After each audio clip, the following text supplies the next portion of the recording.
Hello, and welcome to Required Reading, the podcast that revisits the most impactful books from our childhood. I'm your host, Erin Bowles. I am a writer, actor, and comedian.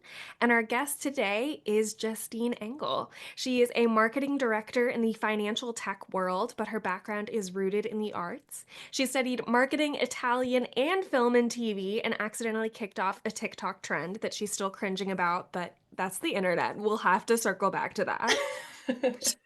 She's done extensive work with Waif magazine, and she tries to bring an artistic lens to everything she does, even spreadsheets. She loves exploring nostalgia, pop culture, and the stories that shape girlhood, which is why she's so excited to talk about Meet Samantha and the American Girl universe. Welcome! Thanks, Erin, for having me. Of course. Oh, tell me about this TikTok trend. What is that? Oh my gosh. So I might start crying as I talk about Oh this my gosh. because it hurts me so bad. I there was a trend going around, I think, in like 2021 where you go up to a stranger and you ask them to record a video of you, and then you do something like absolutely ridiculous as they're recording you and get the reaction. So mine was going up to a random person in a Stop and Shop saying, "Hey, can you hold my phone for me really quick? I just like need to record a video." Them saying sure, and then I started singing and dancing, and I probably did it about 15 times because the first one was supposed to be for my friends only. Like, I was like, my friends are going to find this funny. I'm just going to post it for my friends. Like, was feeling real silly that day. And oh my God, it just spiraled into something bigger. Oh my gosh. That's absolutely wild. Yeah. Oh my gosh. My God. And I would cry sometimes as I was doing it because it was so embarrassing for me. And I don't know why I kept doing it. Like, I knew Yeah. it was funny, but I was like,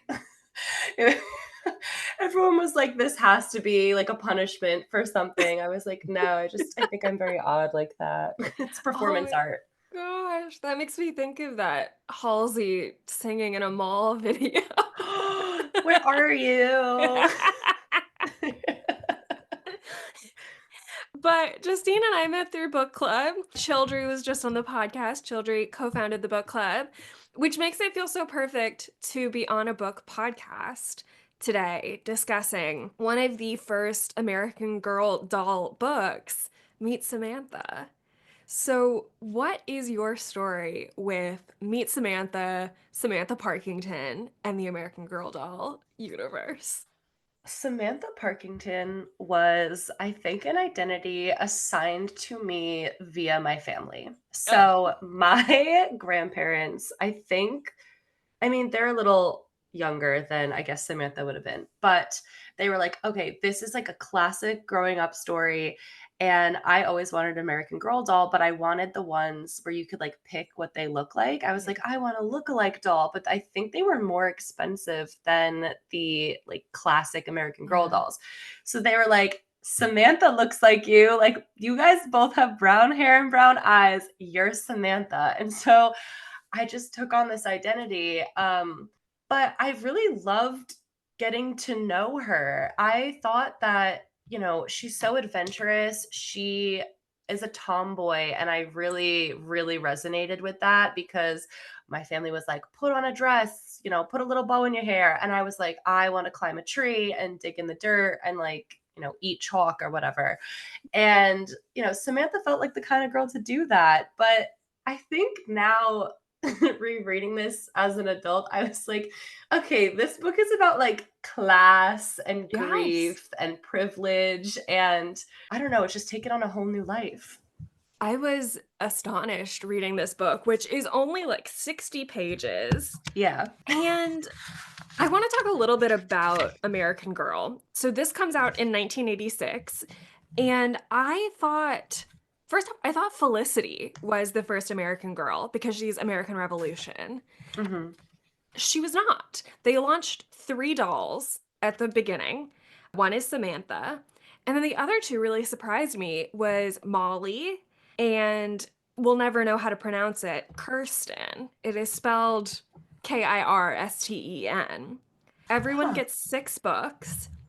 A little bit about 1986. Pixar is founded. It's the year of the Chernobyl disaster, two ends of the spectrum. And the author, I cannot find anything about this woman except what is listed on the back page, which is Susan Adler loved learning about what America was like in 1904 while she wrote about Samantha. Now she continues to learn about other times and places through her work in art conservation. Ms. Adler lives with her family on the East Coast. And that is it. That's it? That's all I can find about this woman. Who is this elusive woman churning out Meet Samantha American Girl doll books? I know. So we did a long time ago on the podcast, we did The Care and Keeping of You, which is an American Girl magazine book. Right. And Valerie Lee Schaefer, who wrote that one, I think was a writer for the magazine and got assigned it.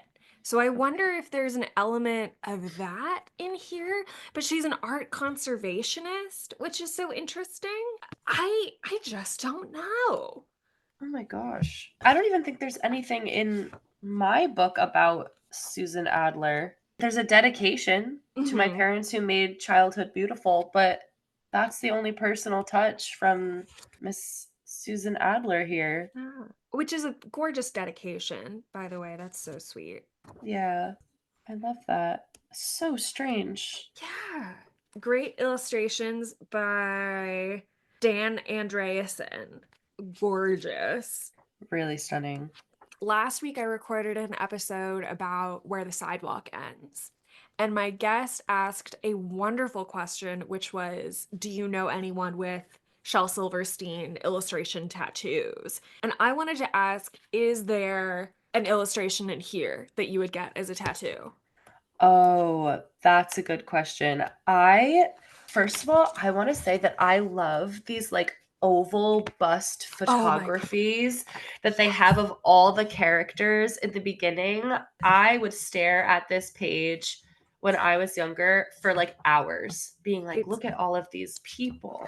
yes, it's It's just such a incredible. creative way to capture it. I don't know. I really always loved the ants eating that cookie. Yeah. I thought that cookie looked so good despite there being ants on it. I was like, yum, like a little jelly cookie. Yeah. And I like that there are three illustrations of it on three Yeah, consecutive pages, and each one gets more and more ants. I thought that's so clever. it's so great. I think maybe if I had to get a tattoo, I like the actions speak louder than words, Yeah. little sewing sampler, but I would like the unfinished version, I think. Oh, That is just yeah. super cool. That's so nice. Which one would you get? Oh, I think I might get the gingerbread man. I just love gingerbread men. Or there was one, I might get like the face of the doll that she gets. Mm, There's something just so wonderful. Like it's luxurious and gorgeous and obviously expensive, but like also vacant that I mm, really like.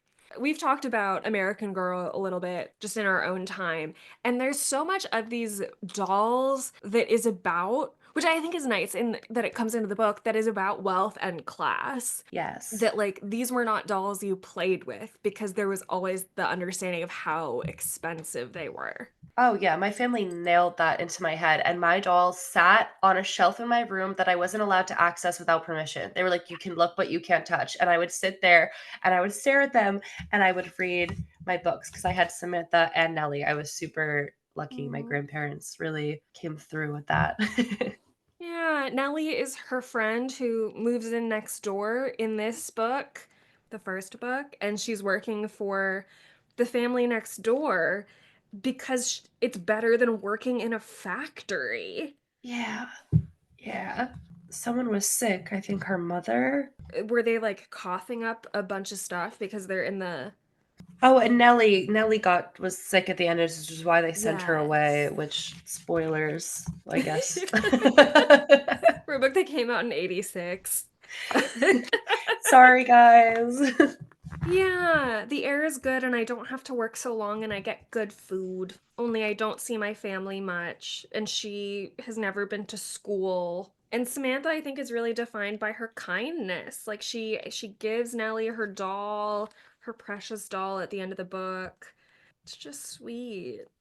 Yeah, I think it's like her traveling back and forth between her own home with like Grand Yeah. Mary and the like luxury that she's in, and then running over back to where Nellie doesn't even live but just works. Yeah. And that contrast, it's just about her kind of, I think, recognizing the inequality that's happening like before her very eyes. Like it's you could see like the gears turning in her head. Yeah. Did you read all of all six, seven of the Samantha books? I did, yeah. Oh. Do you It was a remember? great Yeah. story. I think, and this might be like this is my hot take, Ew. as I think Nellie should have been the main character. Yeah, I agree. But I think maybe they had to. Maybe they couldn't do like Little Orphan Annie doll in the beginning. Because That's Samantha true. definitely like I did not identify so like Kirsten was my doll. Mhm. Which is I think I actually was a Molly, but I don't think my sense of self was strong enough to acknowledge that until I was like 20. Mhm. And so I'm glad no one pegged me as a Molly when I was younger because it would have done a lot to me negatively. Oh my god.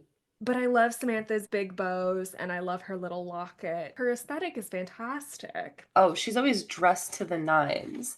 Something else that really kind of shook me reading this Yeah. again was like she's really obsessed with her uncle. And it borderlines strange for me on this read. Like the Mm. first time around, I was like, oh, like that's her favorite person ever. And now I'm like, maybe she's doing a little too much. She is an orphan, and so she's, I think, like really latched onto him, Hmm. but he's not there. And I think that's a pretty classic thing of like, you like the parent or the guardian who's there less because you're just Mm. exposed to them less. It's interesting in this book because they're clearly setting so much up. Like the uncle's only in a scene or two, and he has this girl that he's clearly courting, who she does not like. Samantha does not. Right. And everyone has little descriptions in that beautiful cast of characters section at the beginning. And this girl, Cornelia, is described as an old fashioned beauty who has newfangled ideas, which I love. Way to go. That was the honestly, that was the girl that I identified with also. I was Oh, like, "Oh, she's so progressive." Like she's like her hot take, which I guess this is not until a later book, but her hot take was like, "I think women should vote." yeah. And Grandmary was like, "I can't believe she would say something like this. I can't believe she would put these crazy ideas out there." Yeah, and they have this looking back section. You know, it starts with what Samantha's house looked like and the clothes that she had to wear, and then it gets into suffragettes and what it's like to work in a kitchen and what Nellie's like apartment might have looked like. But I agree, Mhm. Nellie certainly has. This book is not plot heavy, but Nellie has a lot going on, Yeah. certainly. Her whole story from start to finish, Nellie is just struggle. It's Yeah.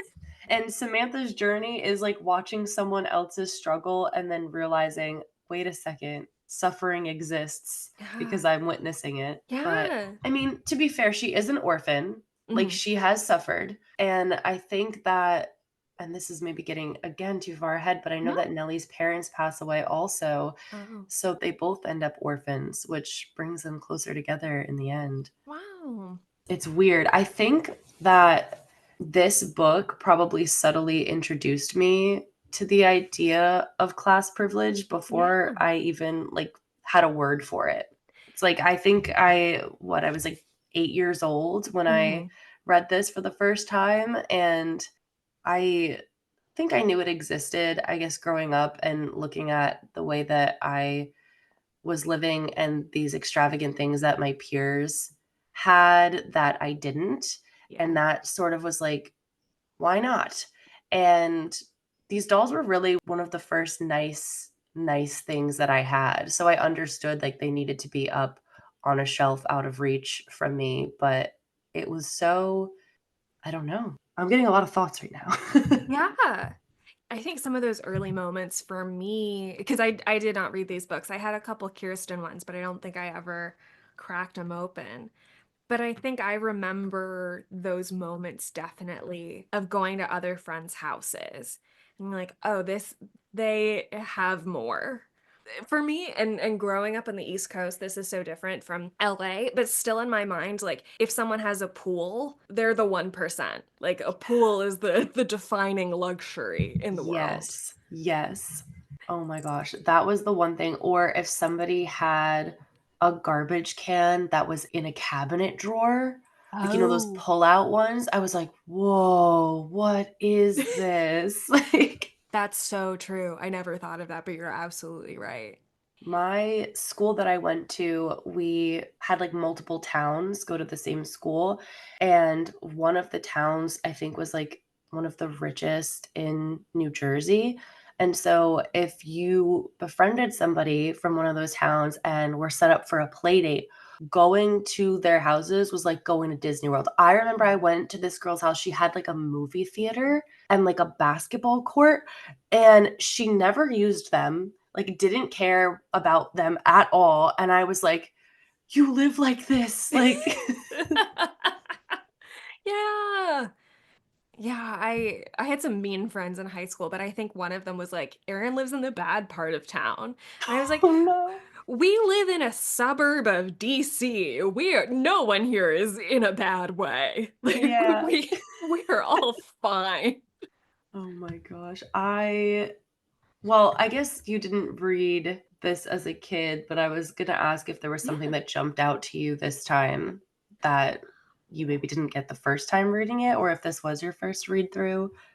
Yeah, I was really surprised by the Jessie storyline, who is the seamstress in the house, who is a black woman who Nellie and Samantha, she has to stop working for Grand Mary. This freaks out Samantha, and she and Nellie follow her one night and Mhm. discover that she's living in the segregated part of town, which is not as nice, and the fences are falling apart. But she meets the gorgeous baby and loves him. And that was really surprising too. It's not only dealing with class, but also race. Right. Yeah, that was something else as a child that I think that was around the time where they started, at least in my public schools, like teaching us about, I guess, more in depth about segregation around probably 8 years old. And so that was very on theme in this book. The only thing is, they made a movie of Meet Samantha. Did you ever watch? No, but I was going to ask about it. Tell me more.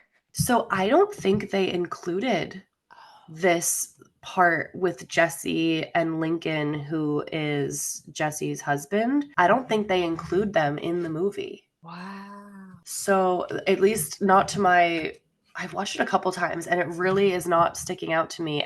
Maybe like Jesse existed in their house, but definitely not the storyline showing that they live nearby but in poverty, but like in worse Wow. conditions than what Nellie's experiencing. So I think that's a little bit we Yeah, need to because investigate. I feel like that's one of the biggest sort of tent poles of the book. Because I mean, not a ton happens, but I think second to Nellie, that's the biggest part. And like you said, this is definitely Samantha waking up to her place in the world. And that's such a critical part of understanding her place and like very intersectional of American Girl. Way to go. Yeah, I wonder if this I know I said like Nellie should have been the main character, but upon second thought, I wonder if this is kind of the best way to Mm, kind of introduce children to like empathy and class differences, because I feel like the target audience, like the girls who had American Girl dolls, typically, not always, but typically came from very people who could afford these dolls, right? definitely. And there is like a point of privilege if you can afford to get an American Girl doll, especially at that peak time. Like that was Yes. like they were highly priced. I think that this is maybe makes it easier for little girls to put themselves in Samantha's shoes. Like, oh, I live at home, like, and I have this beautiful place. Wait, I also see that people Mhm. around me may have less. And kind of, I think maybe she should be the main Yeah. character. I'd like to take my statement back. I think she should be the main I think you're character. absolutely right. I definitely thought of Samantha as aspirational. of Mm. like, and I also think even though she is a tomboy and she's climbing in trees and stuff, if you don't read the books, I don't think you know that. She looks like sort of the picture of femininity, this sort of like Mhm. ideal. And so I think you're slipping so much in through that because when you purchase it, all you know is the doll and maybe, the back of the book, but I think you're absolutely right, which is so genius. Yeah, they knew what they were doing there. Yeah. I was surprised that she was a tomboy Yes, because when my this gift was given to me, I was like, "Oh, she's such a girly girl." And I was like, "This is what they want me to be like." My parents used to literally exactly. try to dress me up as like a Victorian baby doll as a child, and I was like, "Oh, this is what they want me to be. They want me to be like this proper young lady." Oh, like Grandmary seems very like how they would treat me, like sit down, cross your legs, be quiet, all that kind of Yeah. stuff.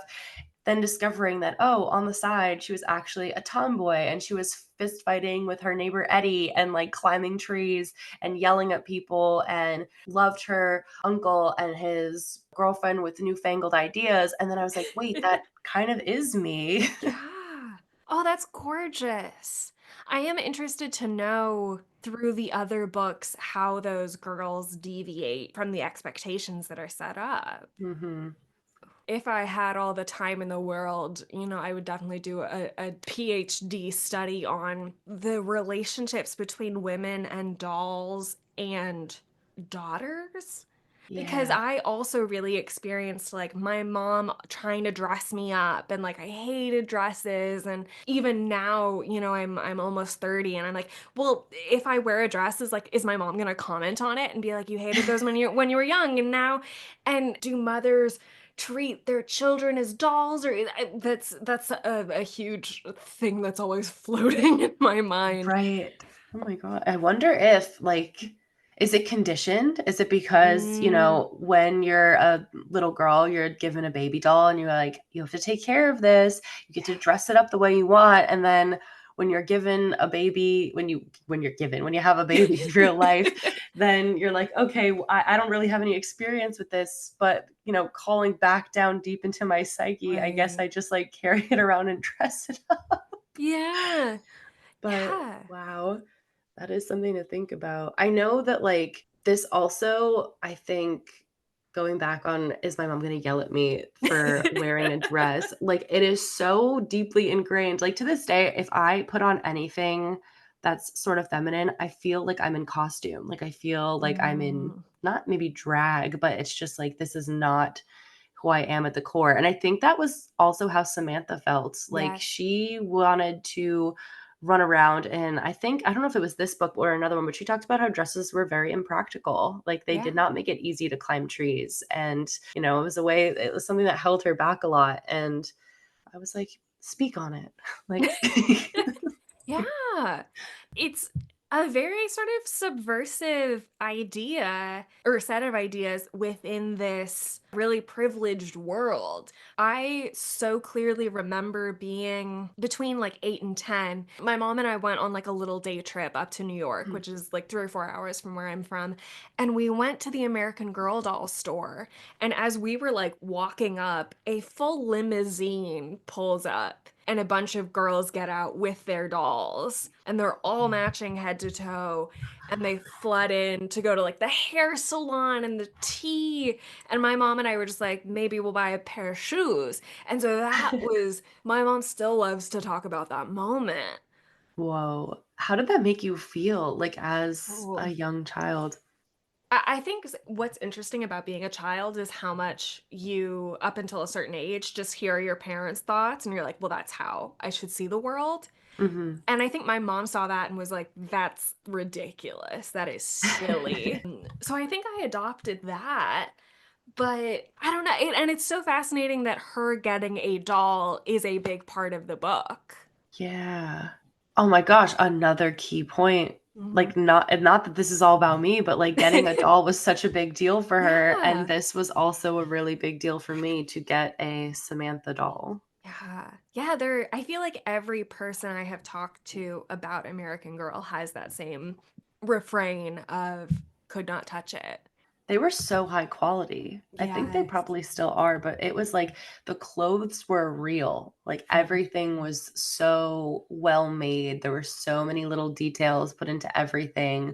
They were really, really beautiful dolls. I Yeah. think mine are stored like safely in my parents' attic somewhere, but maybe I'll break them Mm. out soon. My mom is very big in the Girl Scout history world. And so I know that my dolls are in rotation wearing like little uniforms as part of like history displays, which is good. I'm Love glad it. they're getting use. You know what I thought was interesting? I Yeah. feel like maybe not as much recently, but there was definitely a trend that was going around that brought the American Girl dolls all back. It was like super nostalgia, but they were doing aesthetics based on the Yeah. American Girl. I was like, which one are you? Like Samantha's like dark academia and like she does vintage clothing hauls and social justice carousel posts and what were the other ones that was like, Oh, yeah.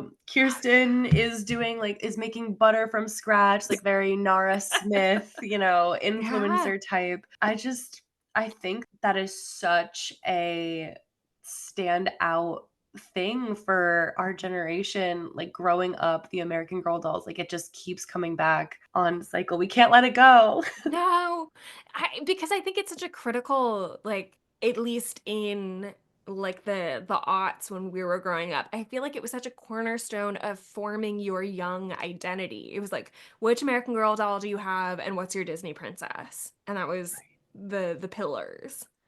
Yeah, Yeah, it was like before you had, are you a Carrie? Are you a Miranda? It was which American Girl doll are you? that's true. The quizzes on the American Girl doll website, that place was great.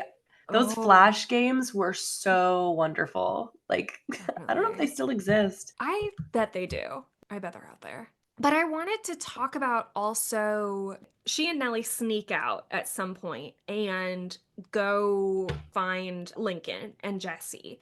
Did you have any like shenanigans and hijinks as a child? Ooh, well, let's see. My shenanigans and hijinks. I remember a time that my next door neighbors were doing construction on their house. And for a brief moment in time, there was no fence dividing our yard. And I was very much in this phase where I wanted to live in my backyard. Mm, And we had this little, like, kids' house thing. That's generous. It was like a little wood structure and I was like, I'm gonna live in this and I need to make a stove. So I snuck over onto my neighbor's property and I started stealing bricks like from the construction site and I built a little like oven in my backyard and I was trying to light a fire in the oven and one of the construction workers came outside and was like, "You can't come over here. Like, don't let me catch you. Like, give me those bricks back." And I was so scared. I was like, "No!" And I ran inside and I like hid and my mom was like, "What's going on? Go back outside. Like it's the summertime. You're not allowed in the house. Like get outside." And I was like, "I can't. I can't." And like she went outside. The construction worker was yelling. I had to give all my bricks back. It was really that was like the kind of stuff that I typically got into. Not, petty theft, but right. a lot of just like outdoor things, a lot of testing boundaries. There was like a Yeah. river across the street from my house. I wasn't allowed to cross the street, but I would from time to time do a little sneak away. Oh. Oh, I love that. When you were describing going over to like the fence between you and your neighbor, it reminded me that there is this like greenery tunnel that Samantha describes a couple times, which is this Yeah. wonderful metaphor for like her, and you said this, the book is her going back and forth between worlds, Mhm. and the tunnel is the connection, and she like meets Nellie there, and that's where they go to meet before they go on their secret mission. Mm. Yeah. It's so good. And the string, the 2 tin cans connected by a string, I was like, "That's genius." I tried to make one. The problem is that I didn't have any friends that lived close enough that that Me would too. work. I was like, trying to get my younger brother to talk with me through the tin can. He wouldn't do it. He like crushed his tin can. I was like so pissed. But the equivalent of that is like I had walkie-talkies Yeah. and I would try to walkie-talkie with my friends, the Ooh. modern day equivalent of a tin can. Oh man, walkie-talkies were huge. Yeah. And then did you do like PictoChat on like a Nintendo DS? Yes. There were like field trips where everyone was on the Nintendo DS chat room for like hours at a time, which in hindsight is like how did everyone afford a Nintendo DS? That's one of the moments where you're like, "Oh, I'm in a certain class" in Right. hindsight. Right. But those Another were fun. moment to Yeah. acknowledge privilege. I there was and this was super exciting as I was getting into the Meet Samantha books and like the Samantha world is that there is actually a historic building in my town that is from, I mean, it's actually from the Revolutionary War. Like George Washington Wow. stayed in this house during the Revolutionary War.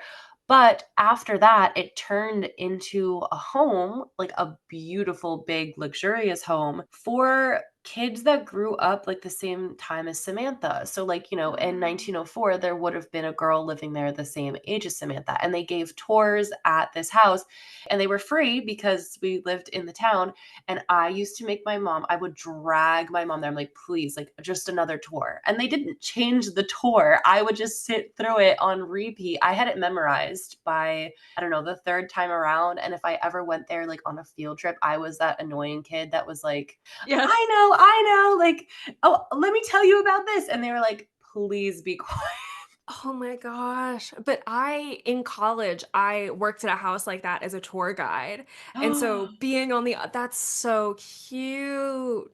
Oh my gosh. And I know That's that awesome. that museum did a lot of programs with young girls. And so they had retired it by the time I started working there, but they used to have a program where all of the girls could like dress up in 19th century clothing. And they have Oh a my little section at the gosh. back of this book about clothing and what you would have been wearing if you were Samantha. And I think some people want to dismiss that as like, oh, fashion show, whatever. But I think it's really it's one of the most tactile ways to sort of like leapfrog into an understanding about history, into that exercise of empathy, is putting yourself in the literal shoes. Yeah. Yeah. It was not comfortable. The, like, Oh. stockings were made of wool and super itchy, Mhm. and so many layers that they would wear also. That's so great that they had those dress up programs. Ours had crafts for girls, so we could learn Mhm. how to do needlepoint the way that they used to, and, like, they would have, like, tea, like, you'd have to practice how to Yeah. have, like, a fancy tea party. And I just thought that was cool. And they had ones for boys too that was like tying knots and, learning to play these old fashioned yard games and climbing trees and stuff. And I wanted to do that one. I was like, can I do Right. the boy one? And they said no. No, no, So I no. did the girl one instead, but I really wanted to be there. Yeah, that's reminds me of a phrase I see a lot on social media of like if gender roles have to be really strictly enforced, if you have to have someone saying like, no, go to the girl side, you have to go to the girl side. It's like maybe they're actually not real if we have to Yeah, work so hard on keeping them in place. absolutely. Mhm. You have a daughter. Would you one day expose her to American Girl? If the budget allows it. Well, Yeah. I think so. Yes, I do have a daughter. Her name is Luisa Cassiopeia, and she's 9 months old. Love that girl. She is incredible. But I think that I will definitely give her my American Girl Oh, dolls. yeah. I don't know if so much to play with because I think at this point they've reached a very fragile state.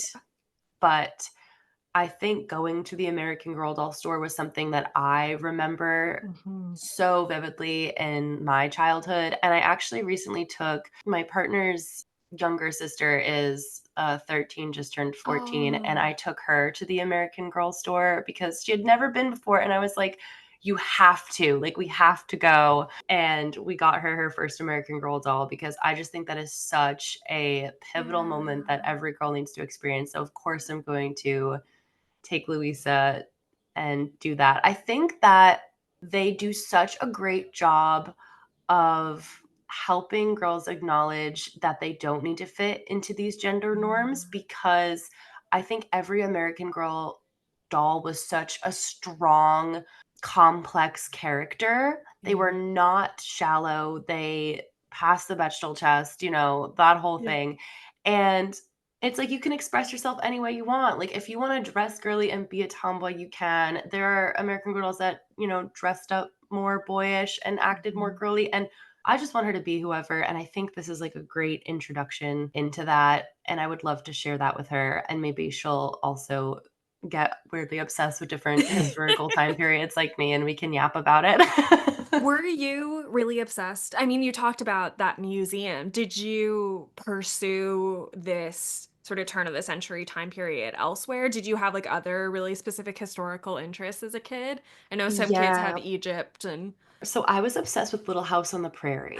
oh, yeah. Like, obsessed to the point, so my middle name is Laura, but Laura, Mhm. and so I was like, "Laura Engel," like, Laura Ingalls, like, maybe Yeah. I'm like, okay, be so for real, but I was obsessed with the books. I watched the entire TV show. I still watch the TV show. It's an excellent show. I going to Wow. show Louisa that is like that show came out in the '70s, and it's set in, the Wild West essentially, and they like talk about everything, gender, race, class, war, everything. I'm like, that is a perfect show. So I was obsessed with Yeah. that. I was obsessed with like the Titanic and Okay. that whole time period, and also like around the 19, so it's a very, I would say, between like 1860s to like 1930s Yeah. was Ooh. I was like locked in for that time period. Oh man.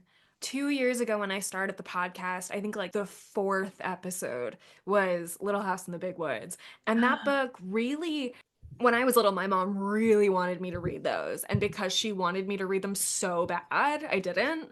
Mhm. But that was a really wonderful book. I was really surprised by it.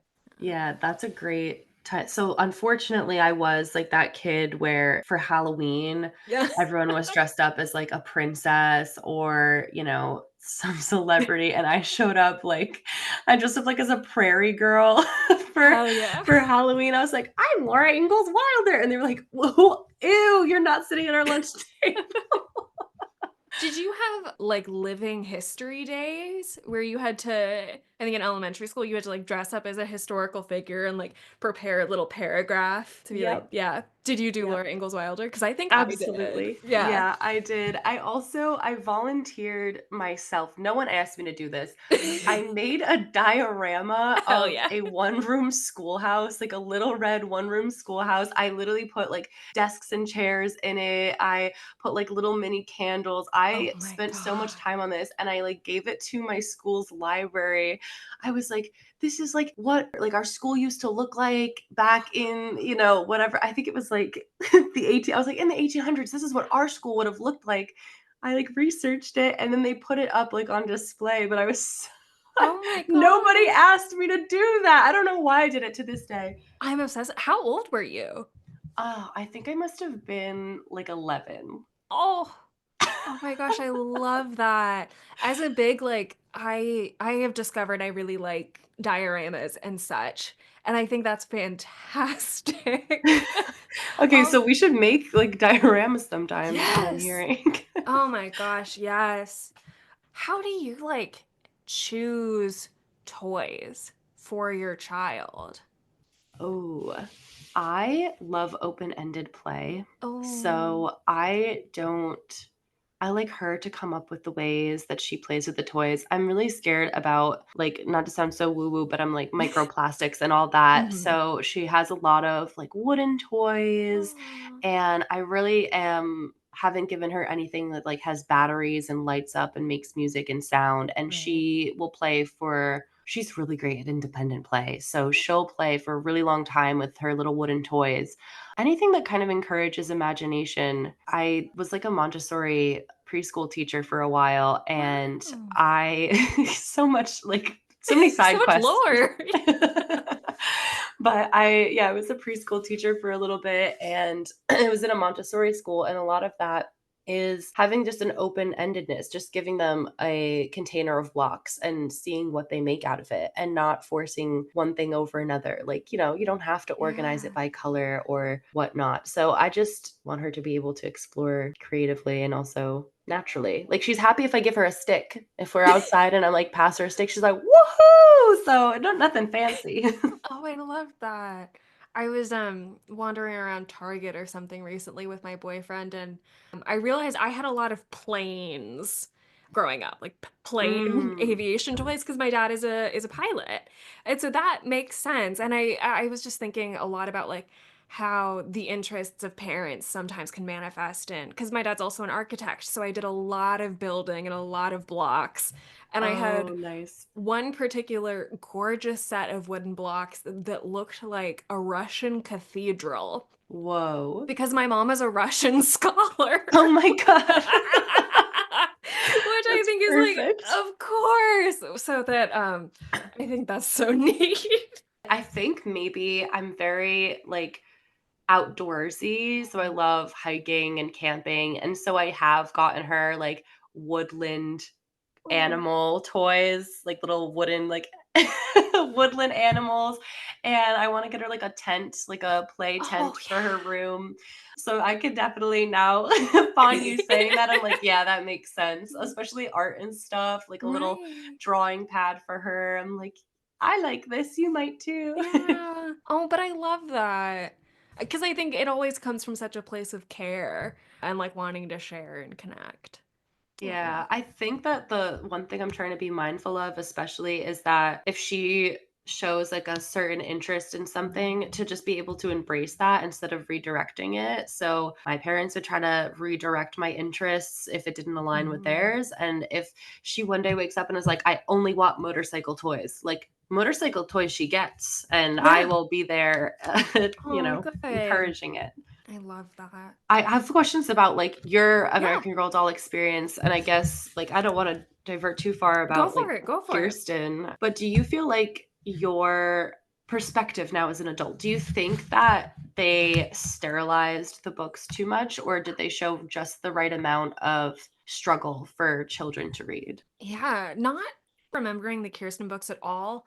Just going on this one, I think they absolutely do a really good job because I think they have such an astute approach to how they do it. Like it's not, I don't want to say it's like candy coated, but it does go down really easy because it starts off very aspirational and then talks about not in a I think I think it is just enough. Like we don't Mhm, have to see Grand Mary saying something really racist to Jessie to understand that the world treats her differently. And it can be just she lives in a really crummy neighborhood. What's that all about? And Lincoln says something like, well, we're not allowed to.